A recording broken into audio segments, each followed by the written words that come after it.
안녕하세요. 올해 만으로 29살이 되는 여자입니다.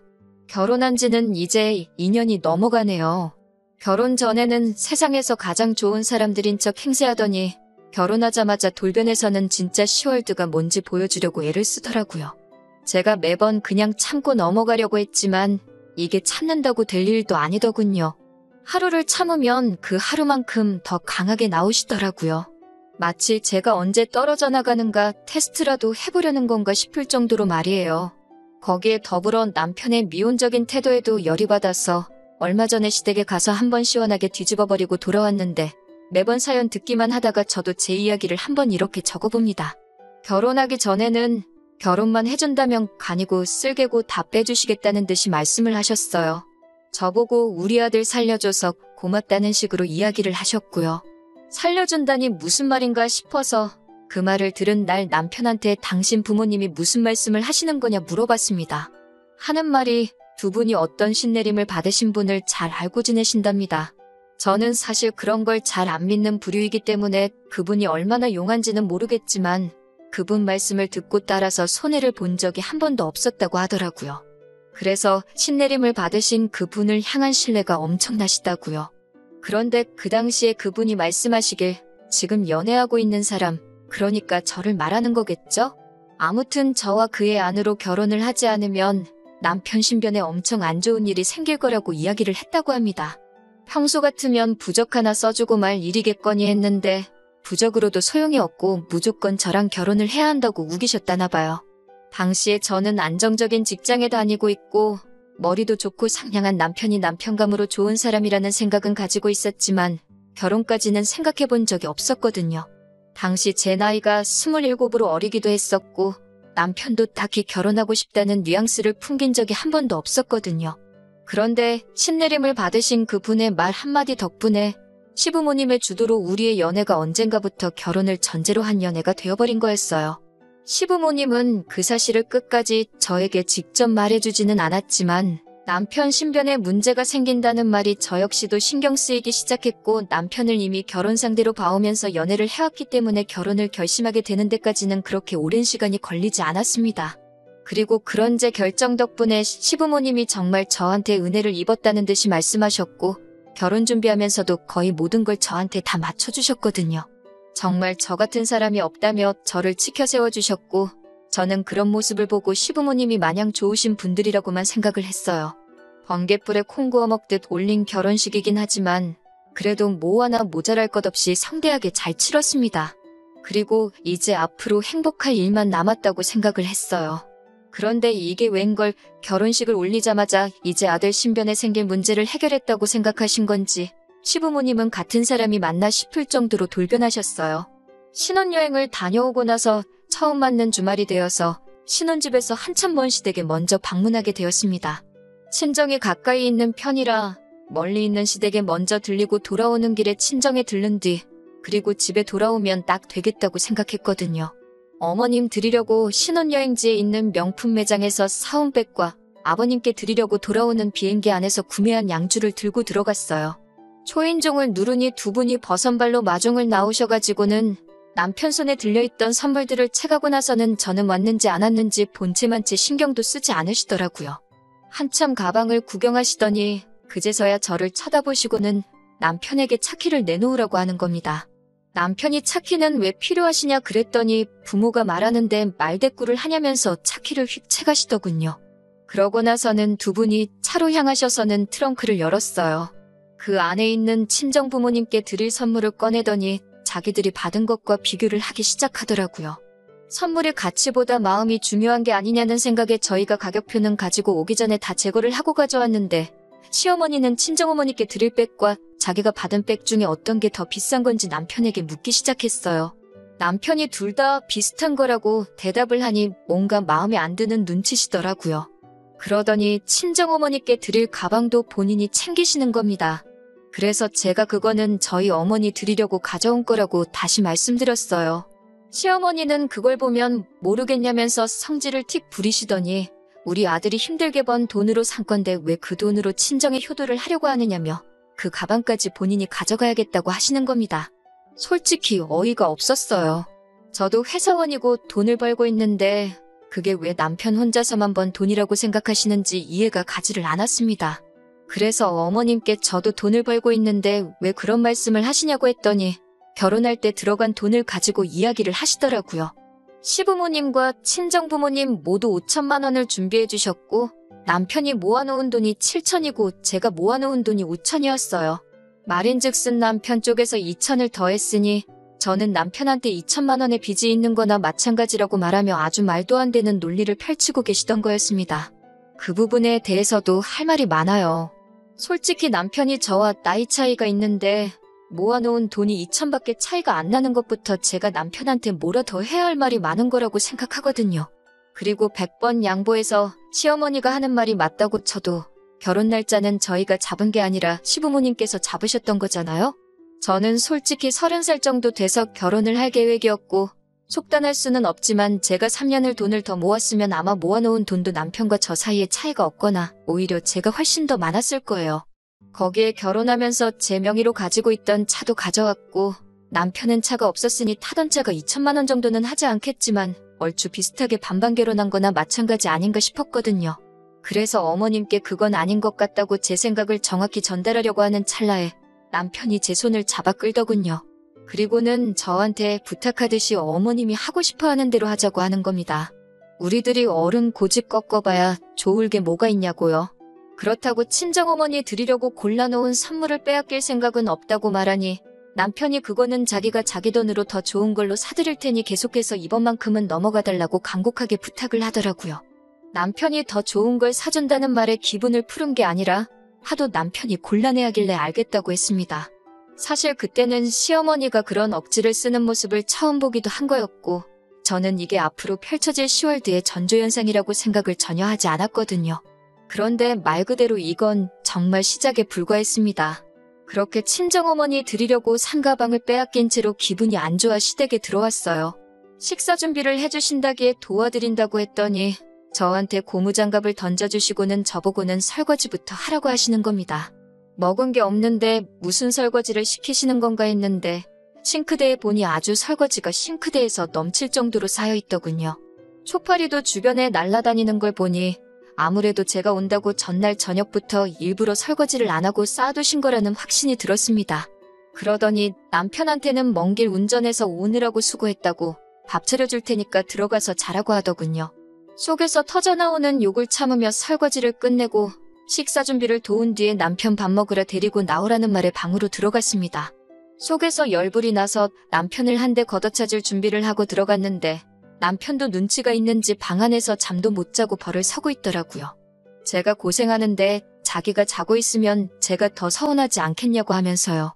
방법이 틀린 건 아닌데 그런 배려를 할 정도면 설거지를 시키는 어머님을 말려주던가 아니면 자기가 나서서 하겠다고 하던가 하는 더 좋은 방법이 있었을 텐데 굳이 아무도 못 보는 방 안에서 벌을 서고 있는 게 이해가 되질 않았습니다. 다음부터는 이러지 말고 어머님께 설거지를 시키지 말라고 말을 하거나 오빠가 직접 하거나 하는 게 좋겠다고 설명까지 해주는데 남편이 어떻게 어머니한테 나를 세우냐면서 시댁에 왔을 때는 그냥 어머님 기분을 맞춰주라는 거예요. 1년에 마주쳐봐야 몇 번을 마주치겠냐고 하면서 말이죠. 매번 그런 식이었습니다. 결혼 전에 보여주셨던 저에게 간이며 쓸개며 다 빼주시겠다던 모습은 온데간데 없고 매일같이 10월드의 정석을 보여주셨어요. 1년에 몇 번 보지 않는다는 말이 무색하게 이틀 3일에 한 번꼴로 안부 전화를 요구하시더군요. 부모가 자식 걱정하는 마음은 당연하고 소식 듣고 싶어하는 마음 또한 잘못되었다고 생각하지 않습니다. 그런데 기어코 그 안부 전화를 남편이 아니라 저에게 받아야겠다고 하시는 거예요. 전화하는 게 뭐가 어렵냐면서 어머님 기분 맞춰주자는 남편이 참 속도 없어 보였습니다. 이 부분은 남편을 쪼아대면서 한 달에 한두 번, 그것도 남편이 있을 때 제가 전화해서 인사만 드리고 남편이 전화기를 이어받아서 연락드리는 걸로 겨우 바꾸기는 했네요. 시댁과의 거리가 상당한데도 시어머니는 부모 얼굴도 안 보고 살 작정이냐면서 명절이나 어버이날, 생신을 제외하더라도 한 달에 한 번은 꼭 시댁에 내려오라고 하시더군요. 친정이 신혼집에서 지근거리이기는 하지만 그렇다고 친정에 자주 들락날락 하고 있지도 않거든요. 친정어머니께서 저희 먹으라고 반찬 같은 거를 자주 해주시기는 하는데 그마저도 저희가 회사 다니느라 바쁜데 뭐하러 친정까지 찾아오냐면서 퀵으로 보내주시거나 친정 부모님께서 지나가는 길에 내려주고 가시거나 하는 정도예요. 남편이 그렇다고 말씀을 드려도 시어머니가 그걸 내 눈으로 본 적도 없는데 어떻게 믿겠냐면서 무조건 한 달에 한 번씩은 찾아오라고 하시는 겁니다. 한 달에 한 번이면 명절 생신 어버이날까지 다 합치면 1년에 20번도 더 넘게 찾아뵈야 하는 건데 말이에요. 그래서 남편한테 확실하게 말했어요. 명절이나 생신같이 며느리 된 도리, 자식 된 도리로 당연히 챙겨야 하는 날이라면 불만 없이 찾아가겠다. 하지만 한 달에 한 번 찾아뵈는 건 너무 많다고 생각하고 기어코 시댁에 가야겠다면 나는 그날은 친정에 가 있을 테니 남편 보고 갈 테면 혼자 가라고 했습니다. 솔직히 남편이 시댁에 안 갈 거라고 대답할 줄 알았는데 알겠다고 하더니 앞으로 시댁에는 자기가 혼자서 찾아뵙겠다고 하는 거예요. 내 말의 속뜻을 그렇게도 몰라주나 싶어 속이 상했지만 뭐 남편이 혼자서 가겠다는데 그걸 제가 말릴 이유도 없다는 생각이 들어 그렇게 하라고 했습니다. 시어머니는 당연히 제가 찾아오지 않는 것에 대해서 불만이 많아 보이셨지만 남편이 중간에서 어머님한테 무슨 말을 듣더라도 저한테는 전해주지 않는 건지 저에게는 별다른 말이 들려온 적은 없었네요. 아무튼 그렇게 해가 바뀌고 처음 맞는 명절이 되었습니다. 신혼여행에서 돌아왔을 때와 똑같이 멀리 있는 시댁에 먼저 들러서 하루를 보내고 다음날 아침이나 점심쯤에 친정으로 출발하는 계획으로 시댁으로 향했습니다. 그때와 별반 다를 것 없이 어머님은 버선발로 남편을 반기시더니 남편 손에 들려있는 짐들만 받아다가 얼른 들어가시더군요. 집 안에 들어가자마자 기다렸다는 듯이 저를 보면서 남편에게 먼 길 운전해서 오느라고 얼마나 피곤했냐고 고생 참 많이 했다면서 남편에게 얼른 들어가서 좀 쉬라고 방으로 데리고 가시더군요. 주방 쪽으로 고개를 쓱 돌려보니 또 멀리서 며느리 온다고 설거지거리를 싱크대가 넘치도록 준비해 주셨더라고요. 아니나 다를까 어머님이 저한테 오시더니 시어머니께서 당신이 식사 준비를 할 테니 저보고는 설거지를 하라고 하면서 고무장갑을 들이미셨어요. 그래서 저도 말대꾸 한마디 했습니다. 저도 먼 길 왔는데 왜 설거지를 저만 해야 하냐고요. 시어머니가 어이가 없다는 듯 저를 한번 쳐다보시더니 우리 아들 덕분에 편하게 왔으면 밥값은 해야지 않겠냐고 하시더라고요. 그래서 당당하게 한마디 했습니다. 운전은 제가 해서 왔다고요. 사실 진짜 그러실 줄은 몰랐지만 혹시나 어머님이 신혼여행 때처럼 남편은 쉬게 하고 저한테는 일거리를 찾아서 시키지 않으실까 하는 생각에 애초에 처음부터 운전을 제가 하고 왔거든요. 어머님 레파토리가 운전하느라 고생했으니 아들은 들어가시고 편하게 온 며느리는 일을 해야 한다는 거였으니 그걸 미리 간파해서 제가 운전을 하고 온 거였어요. 남편한테도 어머님이 하신 말씀 들었지 않냐고 고생은 내가 했으니 편하게 온 오빠가 밥값을 하면 되겠다고 말하고 고무장갑을 손에 쥐어주고 저는 방으로 들어갔습니다.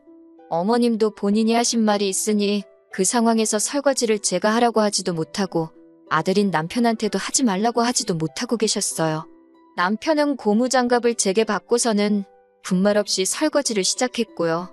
애초에 남편 뜨뜻한 곳에서 한숨 재우실 생각이셨는지 이불도 푹신한 게 깔려있고 보일러도 빵빵하게 틀어놓으셨더라고요. 뜨끈한 방바닥에 두 다리 쭉 뻗고 몸을 뉘었더니 정말 3시간 거리 운전해서 온 피로가 싹 달아나더라고요. 방문 밖에서 어머님이 약이 많이 올라있는 소리를 들으니 그 편안함이 배가 되더라고요. 솔직히 당장의 속은 후련했는데 또 한편으로는 약이 오른 시어머니 뒷감당을 어떻게 해야 하나 하는 생각이 들기도 했지만 저도 당장 시원한 사이다를 원샷한 시원함을 만끽한다고 더는 생각하지 않기로 했어요. 한참 뜨끈한 아랫목에서 등을 지지고 있으니 남편이 방문을 열고 들어오더니 밥 먹으러 나오라고 저를 부르더라고요. 남편 셔츠가 조금 젖어있는 걸 보니 설거지가 얼마나 많았는지 대충 가늠이 왔습니다. 방에서 나와 식탁에 앉으니 표정만 봐도 시어머니가 저를 벼르고 있다는 느낌이 딱 들었어요. 갈비탕을 끓여주셨는데 정말 제 그릇에는 건더기가 뭐가 많기는 한데 전부 다 갈빗대밖에 없더라고요. 뼈만 들어있는 그릇을 보고 어이없어하고 있는데 남편 그릇을 보니 제 그릇에 담겨있는 갈빗대에 붙어있던 고기가 어디로 갔는지 안 봐도 알겠더라고요. 시어머니가 먹는 거 가지고 일부러 그러신다는 게 딱 티가 나서 저도 그릇이 바뀐 것 같네 하면서 남편 앞에 놓인 그릇과 제 그릇을 바꿔버렸습니다. 그러니까 시어머니가 그릇을 왜 바꾸냐고 네 거 떠준 거 맞다고 하시면서 제 손목을 탁 치더라고요. 그래서 대놓고 제 갈비탕은 고기가 한 점도 없고 뼈밖에 없어서 그런다고 남편이 평소에도 국에 들어간 고기는 육즙이 빠져서 맛이 없다고 잘 안 먹기에 가져간다고 했습니다. 아니나 다를까 제 말이 끝나자마자 시어머니의 무한 잔소리가 시작되었습니다. 우리 아들 밥을 어떻게 챙겨주기에 얘가 피골이 상접을 했는가 했는데 이유를 알겠다고 하시더군요. 제가 시댁에 한 달에 한 번 오는 것도 싫다고 하는 이유를 알겠다고 하십니다. 남의 집 귀한 아들 뺏어가 놓고선 며느리 도리는커녕 마누라라면 당연히 남편을 위해 희생해야 되는데 지 입속만 챙기고 남편 거를 탐을 내고 그렇게 다 뺏어가 버리니 남편이 길을 펴지도 못하고 삐쩍 꼬라가지고 있는다고 괜히 그것 때문에 이 시어미한테 잔소리 들을까봐 겁나서 못 오는 거 아니냐고 하시더라고요. 그리고는 옛날이었으면 그런 며느리는 동네 사람들이 돌아가면서 몽둥이로 한 대씩 두들겨 팼다고 하시더라고요.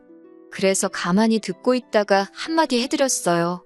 귀한 아들 뺏어갈 생각 없었다고, 그렇게 귀한 사람인 줄 몰랐는데 정 그러시면 다시 돌려드리겠다고요. 저도 이렇게까지 할 생각 없었는데 결혼할 당시에는 오히려 그 애가 넘어가면 안 된다니 어쩌니 하면서 결혼만 해주면 정말 평생에 걸쳐 갚을 신세를 지는 거라고 말씀하셔놓고서는 이제 와서 돌변하니 어이가 없었어요.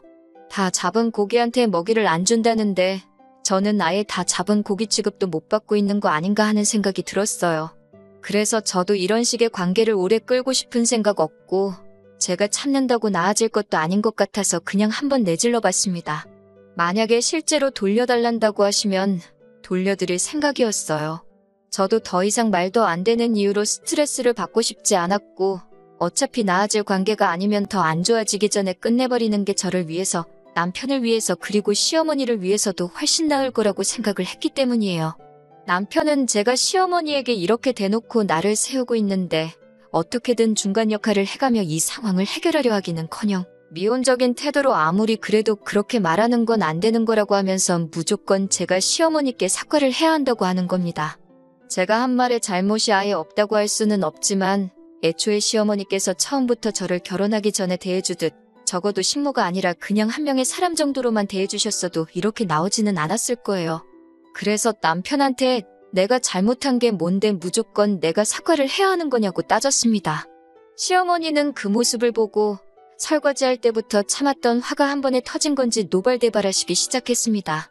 귀한 아들을 줬더니 고마워하기는커녕 시대갈기를 아주 우습게 안다고, 내 아들이 벌어다주는 돈으로 편하게 살고 있으면서 아주 은혜도 모른다고 하는 거예요. 남편이 돈을 벌어다주면 얼마나 벌어다주냐고, 얼마 되지도 않는 돈을 벌고 있으니 나까지 맞벌이를 하고 있는 거 아니겠냐고, 진짜 돈 많이 벌어다주고 호의호식하게 만들어줬으면 제가 이러겠냐고 하면서, 그리고 그 귀한 아드님 누가 언제 달라고나 했냐고 따졌습니다. 어머님이 저한테 하루빨리 결혼했으면 좋겠다고 해서 한 거지 제가 언제 달라고 한 적이나 있냐고요. 그렇게 귀한 아들이면 제가 돌려드린다고 하지 않았느냐. 그러니까 그냥 가져가시라 말하고 자리를 박차고 일어나 밖으로 뛰쳐나갔습니다. 할 말은 하고 나왔으니 속은 후련하더군요. 그런데 어이가 없었던 건 아무리 제가 시어머니와 싸우고 나서 자리를 박차고 나왔다고 해도 남편이 저를 달래주러 따라 나올 줄 알았어요. 차 안에서 한참을 있는데도 남편은 코빼기도 비출 생각을 안 하더라고요. 안 봐도 뻔하게도 아마 집안에서 그 귀한 시어머니 기분을 달래드리고 있을 모습이 눈에 선했습니다. 1시간을 차 안에 있었나, 저한테 심지어 어디냐 전화 한 통 문자 하나 보내지 않는 남편을 뒤로하고 차를 끌고 집으로 돌아왔습니다. 그리고 곧바로 이혼을 진행하게 되었어요. 연락을 강요한 것부터 시댁에만 편파적이길 원했던 것에 한 달에 한 번은 무조건 오라고 했던 것까지 전부 다 이혼 사유가 되어서 소송을 진행할 수 있었습니다. 심지어 파탄의 원인인 시어머니에게 위자료까지 청구할 수 있었어요. 위자료라고 해봐야 얼마 되지도 않는 돈이지만 그렇다고 그걸 안 받을 이유까지도 없어서 위자료 청구 소송도 동시에 진행했습니다. 시어머니는 노발대발하시며 저에게 입에도 담기 힘든 욕을 하셨는데 얼마 뒤에 태도가 싹 바뀌어 돌아왔습니다. 신내림을 받으셨다는 그분에게 찾아가서 또 상담을 했나봐요. 그런데 그분이 하는 말이 결혼을 했다고 해서 이혼을 해도 된다는 말이 아니다. 남편이 저랑 이혼하면 애써 막아놓은 애기 남편을 다시 덮친다고 하여 수년 내로 또 남편한테 큰 화가 생길 거라 이런 이야기를 해줬다나 봐요. 그런 건 잘 믿지 않는 편이지만 그 말에 혼비백산해서 이혼은 무르고 다시 남편과 합쳐달라고 부탁하는 시어머니를 보니 그분이 신내림을 혹시 저희 수호천사에게 받은 게 아닌가 하는 생각도 들어요. 물론 여태까지 있던 일이 사과를 하신다고 해서 제가 받아들일 일은 아니라는 생각이 들었습니다. 단지 시어머니가 저를 며느리감으로 원했던 건 그냥 남편에게 생길 화를 막아준다는 이유 하나뿐이었던 것 같고, 다시 용서해준다고 한들 시어머니가 저를 대하는 태도는 변하지 않고 평생 귀한 아들 뺏어가 놓고 성에 차지 않게 하는 며느리 정도로 저를 받아들이실 테니까요. 그래서 결국에는 이혼했습니다. 마지막에는 시어머니가 우리 아들 잘못되기라도 하면 다 네 탓인 거라고 하면서 어디 한번 두고 보자는 식으로 울음장을 놓으시더라고요. 정말 무슨 일이 생길지 안 생길지는 모르지만 그 마지막 모습을 보니 이혼을 결심하기를 참 잘했다는 생각이 들었습니다. 이혼녀라는 오명이 생기긴 했지만 요즘 뭐 그런 게 흠도 안 된다고 하고, 막말로 저와 남편 사이에 아이가 있었던 것도 아닌데 저는 얼마든지 새 출발할 수 있을 거라고 믿습니다. 하지만 남편은 시어머니가 계실 때까진 아마 새 출발하기는 힘들 거라고 생각해요. 이혼 과정 중에서도 시어머니 꼭두각시 노릇만 하던 남편이니 평생 저를 놓친 걸 후회하면서 평생 시어머니 눈치나 보면서 그렇게 혼자 외롭게 지냈으면 합니다. 아마 제가 그렇게 바라지 않아도 시어머니가 남편을 그렇게 만들어줄 테지만요.